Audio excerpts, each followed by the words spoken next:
Tamil tech today channel பார்வையாளர்களுக்கு வணக்கம். TNPSC group 4 இ-சேவை மையம் மூலமாக சான்றிதழ் சரிபார்ப்பை மேற்கொள்வது எப்படி? முழு தகவல்களை தெரிஞ்சுக்கலாம். வாங்க நேரடியாக வீடியோக்குள்ள போகலாம். டிஎன்பிஎஸ்சி இதற்கு முன்பு அசல் சான்றிதழ் சரிபார்ப்பிற்கு சென்னை அலுவலகத்திற்கு அழைப்பது வழக்கம். தற்சமயம் அலைச்சலை குறைக்கும் பொருட்டு தேர்வர்களின் வசதிக்காக அவரவர் மாவட்டத்திலேயே இ-சேவை மையங்கள் மூலமாக அசல் சான்றிதழ் சரிபார்ப்பை மேற்கொள்ளும் வசதியை ஏற்படுத்தியுள்ளது. ஒரு சான்றிதழ் பதிவேற்றம் செய்ய ரூபாய் 5 கட்டணமாக வசூலிக்கப்படுகிறது. சான்றிதழ்களின் எண்ணிக்கைக்கு ஏற்ப கட்டணம் மாறுபடும்.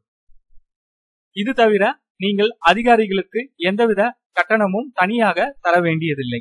இ-சேவை மையங்கள் திறந்திருக்கும் நேரம் காலை 10 மணியிலிருந்து மாலை 5:30 மணி வரை. மதிய உணவு இடைவேளை 1 மணியிலிருந்து 2 மணி வரை.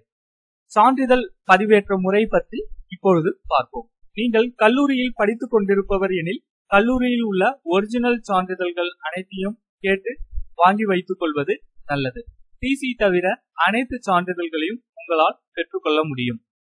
அடுத்து இ-சேவை மையத்திற்கு சென்று உங்களுடைய டிஎன்பிஎஸ்சி நிரந்தர பதிவின் one time registration, user name, password தகவல்களை சம்பந்தப்பட்ட அதிகாரியிடம் அளித்தால் அவர் டிஎன்பிஎஸ்சி இணையதளத்தில் லாகின் செய்வார். நீங்கள் கட்டாயமாக உங்களுடைய டிஎன்பிஎஸ்சி யூசர் ஐடி, பாஸ்வேர்டை கொண்டு செல்வது அவசியம். அடுத்து உங்களுடைய புகைப்படத்துடன் உங்கள் டேஷ்போர்டு ஓபன் ஆகும். டேஷ்போர்டில் நிரந்தர பதிவு உங்களுடையதுதானா என அவர் உங்களிடம் கன்ஃபார்ம் செய்த பிறகே உங்களுடைய அசல் சான்றிதழ்களை பதிவேற்றம் செய்யும் வேலையை மேற்கொள்வார். சான்றிதழ் பதிவேற்றம் செய்யும் நபர்தான் நேரடியாக செல்ல வேண்டிய அவசியம் இல்லை. உங்களுடைய தாயோ தந்தையோ உறவினரோ உங்களுடைய அசல் சான்றிதழ்களை பதிவேற்றம் செய்யலாம். இருந்தாலும் நீங்களே நேரடியாக செல்வதே சிறப்பு.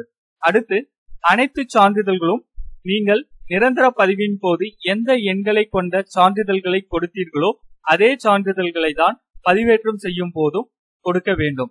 வேறு ஒன்றை மாற்றி பதிவேற்றம் செய்தால் சந்தேகத்திற்கிடம் என டிஎன்பிஎஸ்சியால் மீண்டும் நீங்கள் சென்னைக்கு நேரடியாக அழைக்கப்படும் வாய்ப்பு உள்ளது.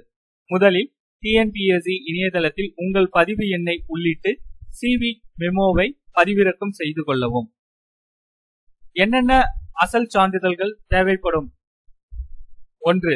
ஜாதி சான்றிதழ், மிக மிக முக்கிய சான்றிதழ். அடுத்து 10ஆம் வகுப்பு மதிப்பெண் சான்றிதழ், 12ஆம் வகுப்பு மதிப்பெண் சான்றிதழ். நீங்கள் இளநிலை பட்டதாரி எனில் ப்ரொஃபஷனல் சர்டிபிகேட். அடுத்து கான்வகேஷன் சர்டிபிகேட். 10ஆம் வகுப்பு தமிழ் வழியில் படித்ததற்கான பிஎஸ்டிஎம் சர்டிபிகேட். தகுந்த ஃபார்மேட்ல பிஎஸ்டிஎம் இருப்பது அவசியம். அடுத்து கடைசியாக நீங்கள் படித்த கல்லூரியில் இருந்து பெறப்பட்ட நன்னடத்தை சான்றிதழ், அதாவது கான்டாக்ட் சர்டிபிகேட். அடுத்து குரூப் ஏ அல்லது குரூப் பி தரமுடைய அதிகாரியிடம் இருந்து பெறப்பட்ட நன்னடத்தை சான்றிதழ். குறிப்பு: இந்த நன்னடத்தை சான்றிதழ் 14/11/2017க்கு பிறகு பெற்றதாக இருப்பது அவசியம். இதை உயர்நிலை அல்லது மேல்நிலை பள்ளி தலைமை ஆசிரியரிடமோ அல்லது அரசு பதிவு பெற்ற மருத்துவரிடம் இருந்தோ இந்த நன்னடத்தை சான்றிதழை நீங்கள் பெறலாம். அடுத்து உங்கள் தெளிவான புகைப்படம் 1. நீங்கள் டைபிஸ்ட் முடித்தவர் எனில் அதற்கான சான்றிதழ்கள், மாற்றுத்திறனாளி எனில் அதற்கான சான்றிதழ், முன்னாள் இராணுவத்தினர் எனில் அதற்கான தகுந்த சான்றிதழ்கள், ஆதரவற்ற விதவை எனில் அதற்கான சான்றிதழ், நீங்கள் ஒருவேளை முதுநிலை முடித்திருந்தால் அதற்கான ப்ரொஃபஷனல் அண்ட் கான்வகேஷன் சான்றிதழ், நீங்கள் ஒருவேளை அரசு பணியில் உள்ளவர் எனில் உங்கள் துறை தலைவரிடம் இருந்து பெறப்பட்ட தடையின்மை சான்றிதழ், அதாவது என்ஓசி, நோ அப்ஜெக்ஷன் சர்டிபிகேட். கடைசியாக படித்த கல்லூரியில் இருந்து நன்னடத்தை சான்றிதழ் இல்லை எனில் டிசிஏ போதுமானது. ஆனால் அதில் is R her conduct and character is good என 2 வார்த்தைகளும் இருப்பது அவசியம். இவை அனைத்தையும் நீங்கள் இ-சேவை மையத்தில் பதிவேற்றிய பின் நீங்கள் பதிவேற்றிய சான்றிதழ்கள் அனைத்தும் சரியாக பதிவேற்றம் செய்யப்பட்டுள்ளதா என உங்களிடம் காட்டி உறுதி செய்து கொண்ட பின்னரே அவர்கள் அப்லோட் செய்வார்கள். அப்லோட் செய்த பின் என்னென்ன சான்றிதழ்கள் பதிவேற்றம் செய்யப்பட்டுள்ளது என்பது குறித்த பிரிண்ட் அவுட்டை அவர்கள் கையெழுத்திட்டு உங்களுக்கு வழங்குவார்கள். நீங்கள் சான்றிதழ் சரிபார்ப்பு சிவி முடித்ததற்கான சான்று அதுதான்.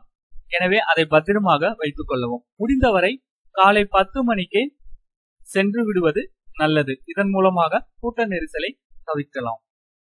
இந்த தகவல் உங்களுக்கு உபயோகமா இருந்தா இந்த வீடியோக்கு ஒரு லைக் கொடுங்க. சேனல் பிடிச்சிருந்தா சப்ஸ்கிரைப் பண்ணுங்க. உங்களுடைய சந்தேகங்களையும் கருத்துக்களையும் மறக்காம கமெண்ட் பண்ணுங்க. நன்றி, வணக்கம்.